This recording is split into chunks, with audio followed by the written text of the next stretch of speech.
Welcome everybody. Thanks so much for joining me today. My name is Brandon Minnick, and in this session, we'll be talking about the future of Xamarin. Now, before we get going, I want to highlight two links on the bottom of just about every slide today. You'll see on the left, my Twitter handle. This is the best way to get in contact with me. If you have any questions, if you want to follow up or chat about anything Xamarin or Maui, feel free to shoot me a message on Twitter. My direct messages are always open. And on the bottom right is a landing page that I put together that contains all the information from today's session. This is where you'll be able to find the slides, you'll be able to find this recording, and you'll be able to find more information about Xamarin and .NET MAUI. Now, today we're talking about the future of Xamarin, and you might recognize the Xamarin logo on the left, but there might be a new logo to the right of that you might not recognize, and that is Maui. Maui is the evolution of Xamarin. Xamarin is evolving and turning into .NET MAUI. We recently announced this at Microsoft Build, and the first preview of Maui will be available in .NET 6. So for anybody keeping track at home, we are actually still working on .NET 5. The preview of .NET 5 is available today, and that will be released and pushed to general availability later this year. And likewise, we will release the first preview of .NET 6, where you can try out .NET MAUI later this year. So expect that around November 2020. So in the meantime, if you are building a new Xamarin app today, Xamarin Forms is still your best bet for creating a cross-platform UI. And I want to share with you some of the new features that we've recently released in Xamarin Forms, and also talk about some new features that are coming down the pike. New in Xamarin Forms today is Xamarin Forms version 4.6. This is available on NuGet. It is in a stable release now. And with it came this cool new tool called Expander. So Expander gives us the ability to allow the user to tap on a header, and that view will expand to show more details. And this is very convenient for when we want to have information available for the user, but we don't necessarily need that information available every time, and it may add some more clutter to the UI than we need. So with Expander View, we can hide it, but still keep that information accessible to the user anytime they tap on it to expand it and tap on it again to collapse it. Also new in Xamarin Forms 4.6 is RadioButton. So RadioButton, you might be wondering, well, this is a pretty basic thing. Everything has a radio button. What took so long for Xamarin Forms to add it into 4.6? Well, RadioButton doesn't exist on iOS. And if we go back to when Xamarin was first created, or when Xamarin Forms was first created, the idea behind Xamarin Forms was to take all of the UI components that exist on iOS, all of the UI components that exist on Android, and where they overlap, we would bring those into Xamarin Forms. So, for example, iOS has a UI button for its native implementation of a button. Android uses Android widget button, and so we have a Xamarin Forms button. But on iOS, there is no native implementation of a radio button. So adding this to Xamarin Forms is a step in the new direction where we've actually created a custom control on iOS for the radio button. Now, it still uses all of the native UI controls, and this is still totally native, but this is something the Xamarin Forms team has created, and now we can easily add it into our apps by using RadioButton. Font embedding. This one might not be the sexiest new feature, it might not get all of the attention, but it is one of my favorites because of the productivity gains. With font embedding, we can now add our font files, our OTF, our TTF files, directly to our .NET Standard project. And once we do that, we can export the font by calling this assembly attribute export font, passing in the name of the file, and then giving it an alias. And this alias is what we will use to reference this font anywhere in our Xamarin Forms code. So here, I've created a new label called GitHub Logo Label. And to access the Font Awesome Brands font, I just pass in the same alias that I assigned to fontawesomebrands.ttf. This is a huge, huge benefit. If you've ever added fonts to a previous Xamarin Forms app, you know that you have to add the font file to the iOS specific project. You have to add it again to the Android specific project. Then you have to write some custom code so that you can use it in Xamarin Forms. Well, now we can just add it to our .NET Standard project and access it immediately from our cross-platform code. Media element. This is another fun one. This allows us to play videos using the native video players in our Xamarin Forms app. So with media element, if you want to stream from a URL, you can just pass in that URL to the media element and get the native video display with all of the default native playback controls.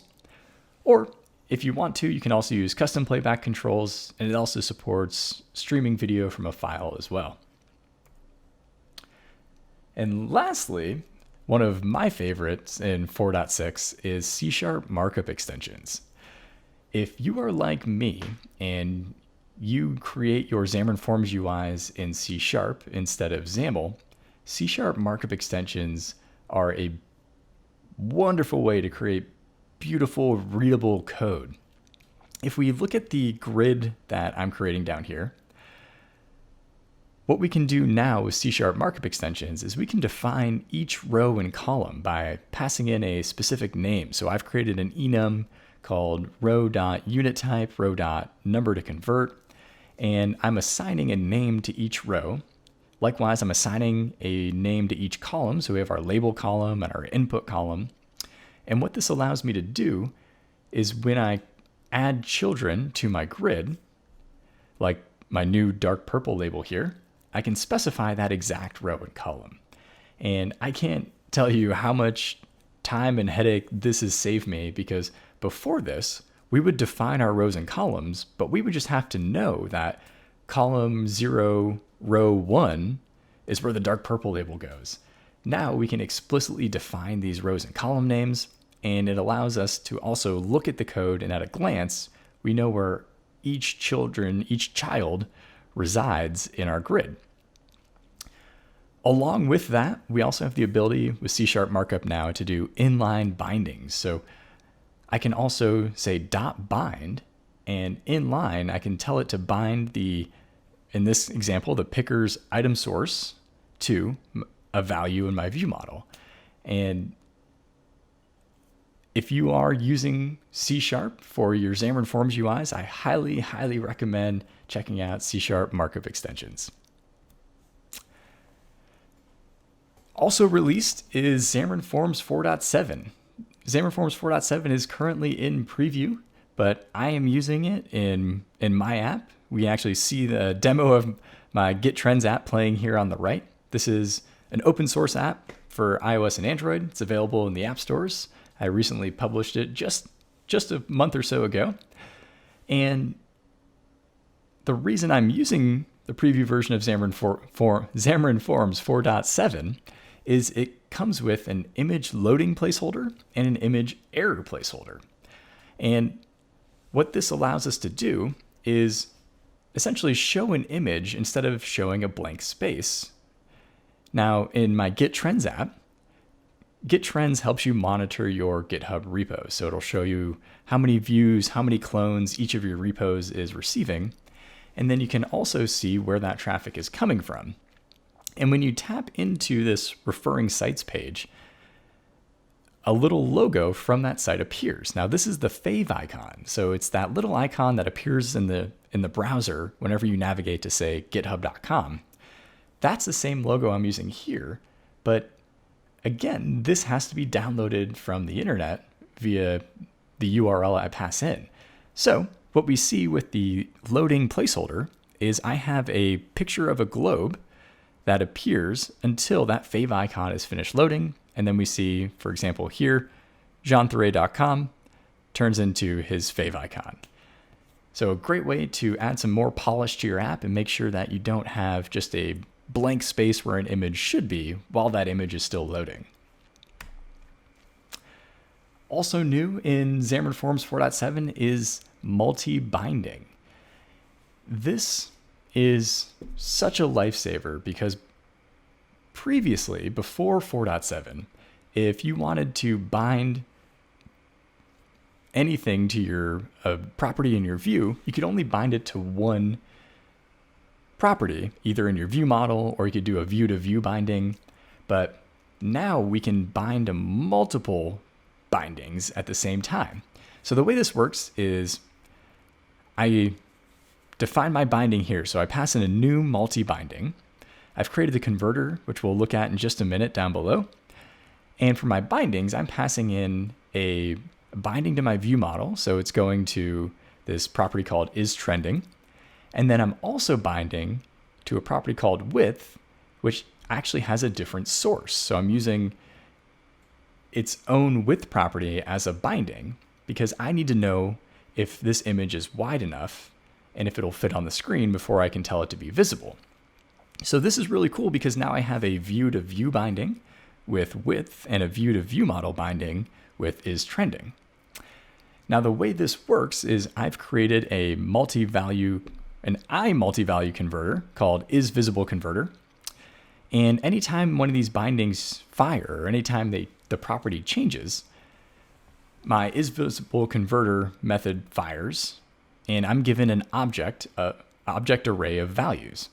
Now the bindings in that array are in the same order which I defined them. So this first one is trending. This is a Boolean value. So I know that values index 0 is a bool and I can cast it and use it for my logic.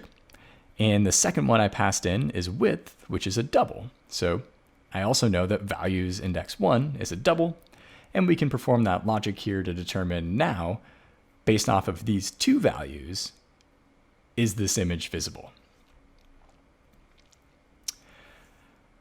Also, coming soon to Xamarin Forms 5.0.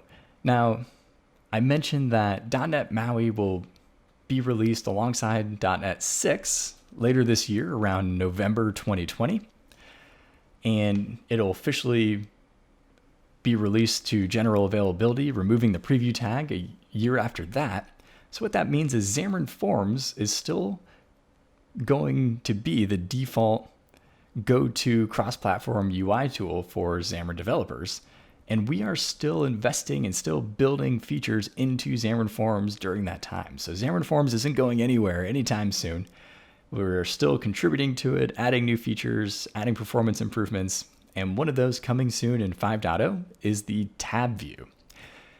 If you've ever had to create a tab page in Xamarin Forms, you know that it's doable, but you just basically get the basic tabs. You can't do cool things like creating a giant button or maybe adding a floating action button on top of it that expands out. You can't really customize the current tabs. Well, with Tab View, you'll be able to do just that. You'll be able to create this highly customizable tab bar for your applications in Xamarin Forms. Also coming in Xamarin Forms 5.0 is shapes. There are a bunch of third-party tools that I've used to draw shapes in my Xamarin Forms app, and excited to see this finally coming as a feature in the official Xamarin Forms library. And so now we'll be able to draw polygons or circles or ellipses. And I know I personally am looking forward to this because I've always struggled with circular or circle images. And one of the reasons being that the circles can get squashed. You have to know the exact height and width. Otherwise, you end up with an ellipse. But all of that should be made so much simpler with shapes coming in Xamarin Forms 5.0. Okay, so that's what's available today. That's what's available coming soon in Xamarin Forms. But we've announced this thing called .NET MAUI. And what .NET MAUI is the evolution of Xamarin. So the first thing we're doing with .NET MAUI is we are moving Xamarin Forms into the system library, likewise with Xamarin Essentials. So Xamarin Forms will become system.maui, and Xamarin Essentials will become system.devices. And just like Xamarin Forms, MAUI is also completely open source. You can check out the GitHub repo today. I've included a link to it on the landing page I've created for us at the bottom of the slides. And if you do go look at it today, you might notice that it looks really familiar to the Xamarin Forms GitHub repo, which is also open source. And that's because it is. We basically took Xamarin Forms, copy-paste, and just changed the namespace from xamarin.forms.button, for example, to system.maui.button. So the same Xamarin Forms you know and love will continue to exist going forward, and it will also make the migration to MAUI easier, where we just have to update the namespaces, and our Xamarin Forms XAML, our MVVM architecture, everything will just work. Now, we are also obviously adding new templates. So in Visual Studio, when you go to File New, you will see a multi-platform app UI template. And yes, this is what MAUI stands for. MAUI is an acronym that stands for Multi-Platform App UI. And maybe you don't like using Visual Studio. That's okay too, because we are adding the ability to create and generate templates using the CLI by saying .NET New MAUI or .NET New iOS, .NET New Android. Now, one of the big differences with MAUI is it uses a single multi-targeted project. Now, multi-targeted projects have been around in CSharp for a couple years now, but they're still pretty new. And I've seen them used mostly for libraries. Like, for example, Xamarin Essentials is built using a single multi-targeted project. And if you're curious on how they work and you want to see one in action, go check out the source code for Xamarin Essentials, and you can get a nice feel for how this all works together. But what is a single multi-targeted project? Well, in our existing Xamarin apps today, in a world before MAUI, we have an iOS project, we have an Android project, and we have a .NET Standard project. So we have 3 CS proj files, 3 C# projects. And with a single multi-targeted project, there will be 1 CS proj file, 1 C# project, in which you tell it you're targeting multiple frameworks. So here we can see we're targeting iOS, we're targeting Android, and our .NET Standard project. And the secret sauce for multi-targeted projects is actually with the compiler. So the compiler knows which files to compile when we build for Android, for example. And it knows that by the file name. So by saying .android.cs, the compiler knows to include this file when we build for Android. Likewise, when we build for iOS, it'll include the .ios.cs file. And the big reason why we're doing this is to help with the learning curve for new Xamarin developers. Learning Xamarin is not easy. There's a high learning curve because not only do you have to know C#, but you also have to know iOS and Android, each of which has over 100,000 APIs. You have to understand the mobile application lifecycle. And once you've understood and learned all of that, when you start writing your code, your Xamarin Forms code, if you ever want to access a platform-specific API, well, now you have to figure out how to use what's called inversion of control to get from the .NET Standard project back into the iOS or Android-specific library that you're looking for. So just to get started with Xamarin requires C#, requires mobile, iOS, Android, the understanding of inversion of control, using dependency services or service locators or dependency injection, which are all pretty complex topics for new C# developers to learn. With a single multi-targeted project, we'll be able to access the Android and iOS code in the same project without having to worry about all that extra overhead. And I'll show you what that looks like when we jump into the code in just a minute. The other big change with MAUI is slim renderers. So with slim renderers, we are rethinking how Xamarin Forms renders the button on the screen, for example. So the way it works today in Xamarin Forms, when you tell Xamarin Forms to put a button on the screen and then compile that for iOS,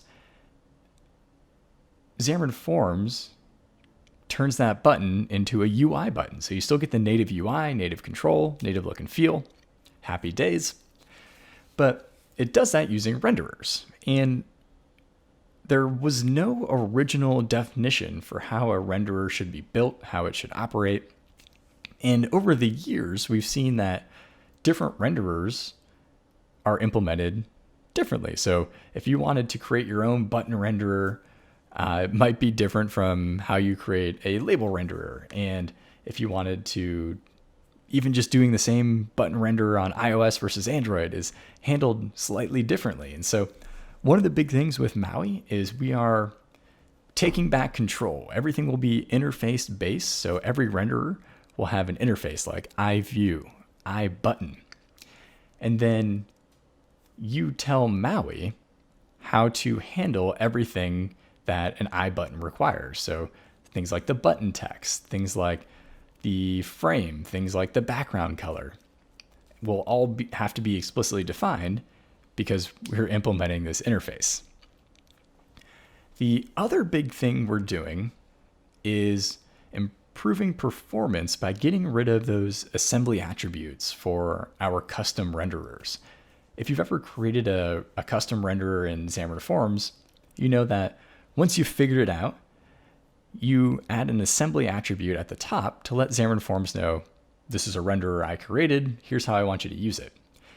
And what we've found is that this on Android is responsible for almost half of the startup costs, just that assembly attribute. So by getting rid of that, by moving to a multi-targeted project, by using partial classes, we can also improve performance as well.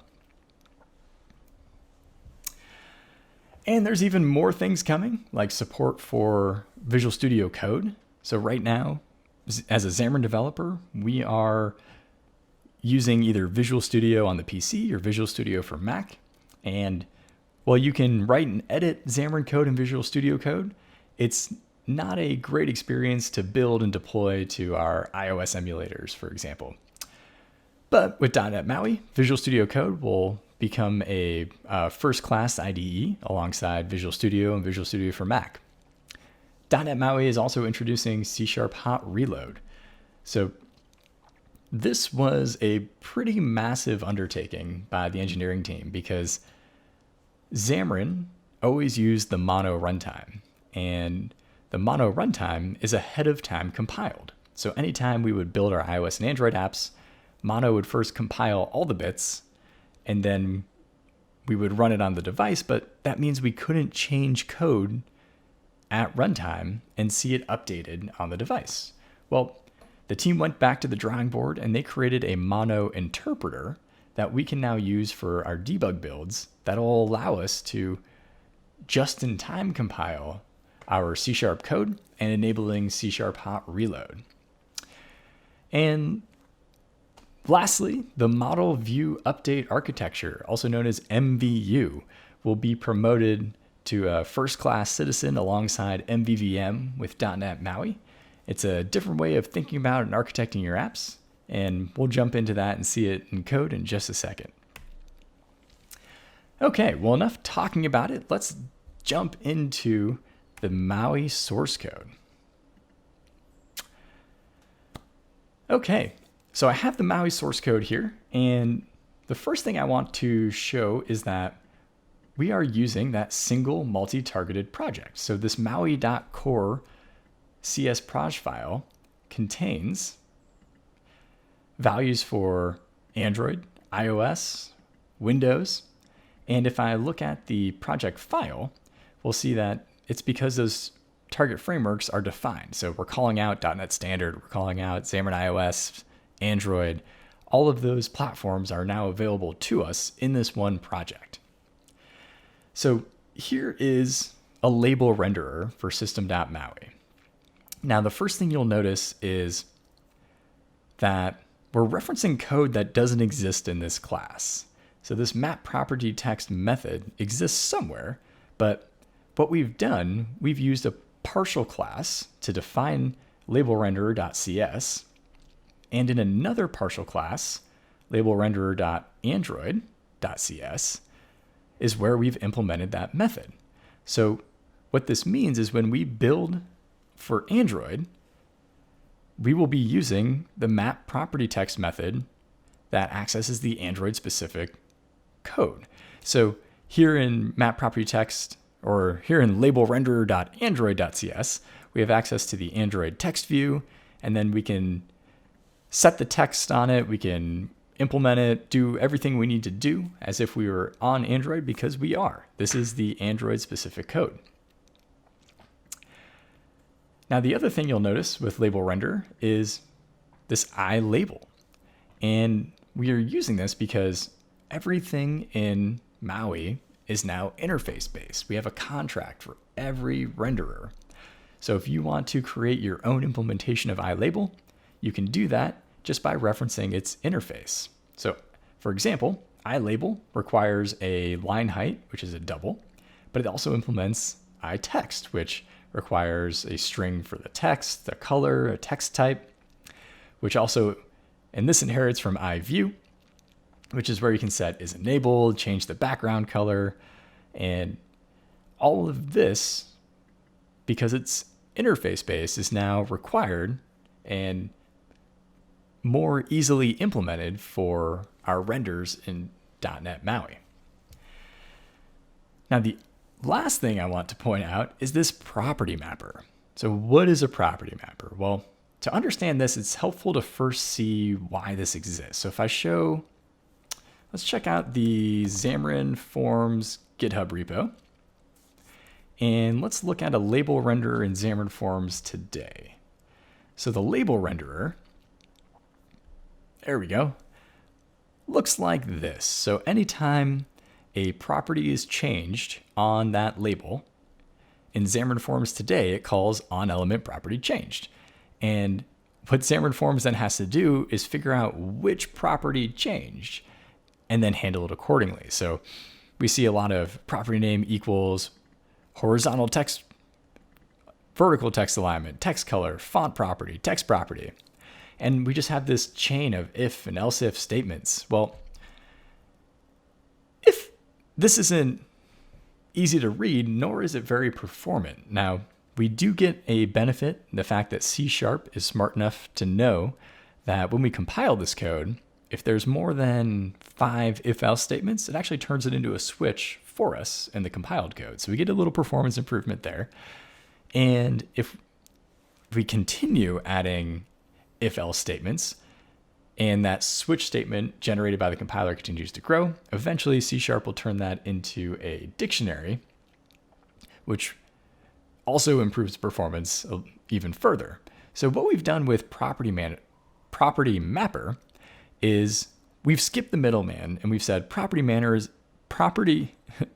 mapper is a dictionary, and this is where you're going to define how everything is handled. So when the text changes on this label, call the map property text method, which then, using partial classes, can access the iOS and Android native platform APIs.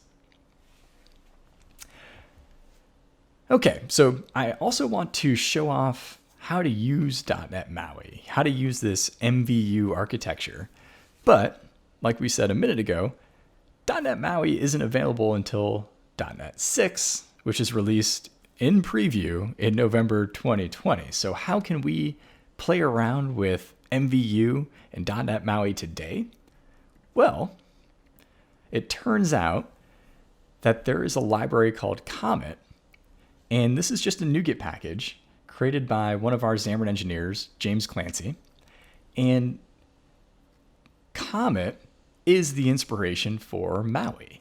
So James Clancy created Comet about a year ago and just wanted to see how could we reimagine Xamarin Forms? How could we implement things like MVU in a cross-platform UI?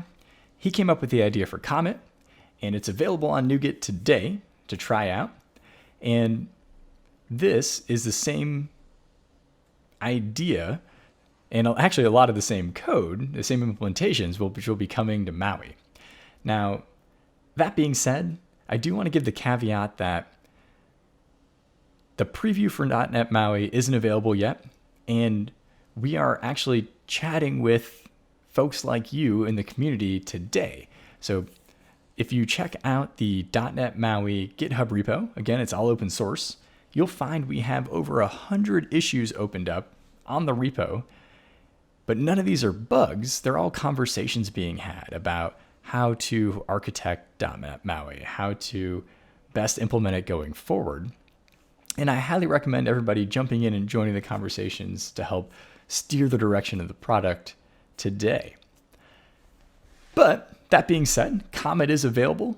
A lot of these features we see in Comet will be also implemented in .NET MAUI, but take everything with a pinch of salt because as we continue to have these discussions with the community, things may change.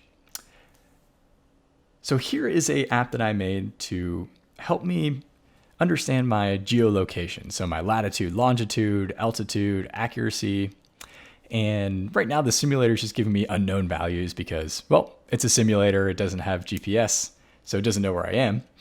But the way this works, or the way this app works, is we have the view generated here in this generate body method. So this is the view in model view update. And you'll notice that generate body is a method. And so this is a function that gets called anytime we need to update the view. And this is where we pass in things like our titles, our labels, and these are actually custom classes that I've made down here because I wanted to be able to reuse the same code for my titles. Now, you don't have to have these nested classes. You can also do things in line. So we could have just said new label, and we could pass in, new text. And then we could have told it here that the font weight is bold and that we want it to fill horizontal. But since I wanted to reuse the code, I've gone ahead and made these classes, but do know that you can do it in line. And what we do for each of these labels, you'll notice we can pass in either a static string or we can pass in a function that tells it how to display the value of that text. And right now, what I have in this app, I have this location state object. And this uses the Xamarin Essentials location model, but it's wrapped as a type of state. So the way MVU works is anytime the state has changed, so anytime the location state.value is updated, we call generate body. So model is the state, which in this case, we're using Xamarin Essentials location. The view is here defined by generate body, and update happens anytime we update the value of that state. So you might be thinking to yourself, well, wait a minute. If every time the value is updated, and Brandon, it looks like you're doing that once a second, once every 1,000 milliseconds, you're updating the geolocation value.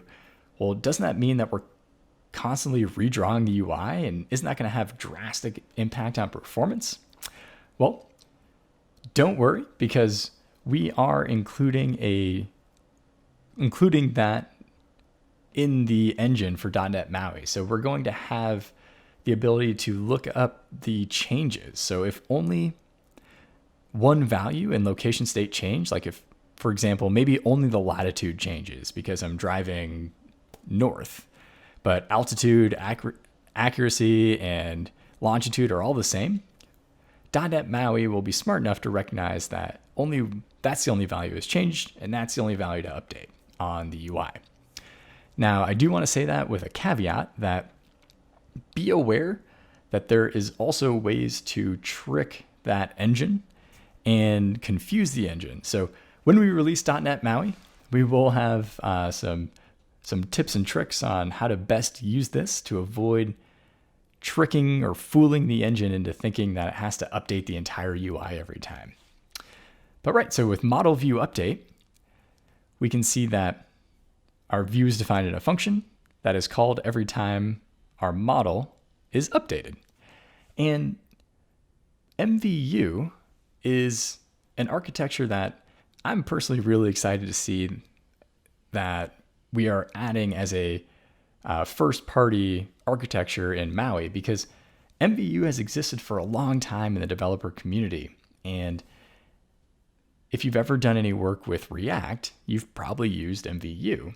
And the nice thing about this is we can get rid of a lot of the overhead that's required with MVVM. So with MVVM, if I wanted to use this location model, well, I would have to create a view model that essentially creates a property for each location property that already exists. So I defined latitude, altitude, accuracy in my model, but MVVM makes me define that again in my view model as a property, just so that I can propagate to the view. And so in model view model, we end up with a lot of duplicate code and a lot of extra overhead.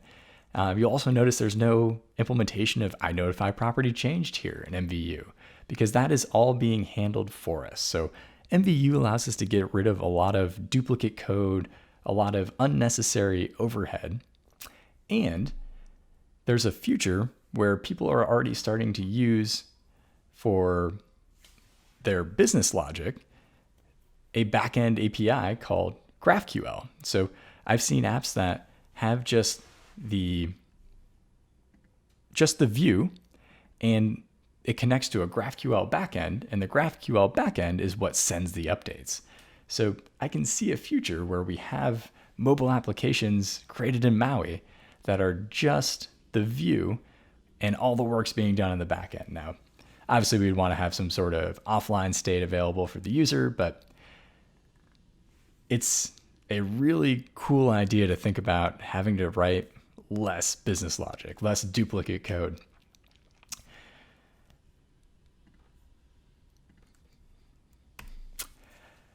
Okay, so if you haven't had a chance yet, this is where you can find everything from today's talk. This is where you can find the slides. This is where you can find the open source links to the Xamarin Forms library, the .NET MAUI GitHub repo.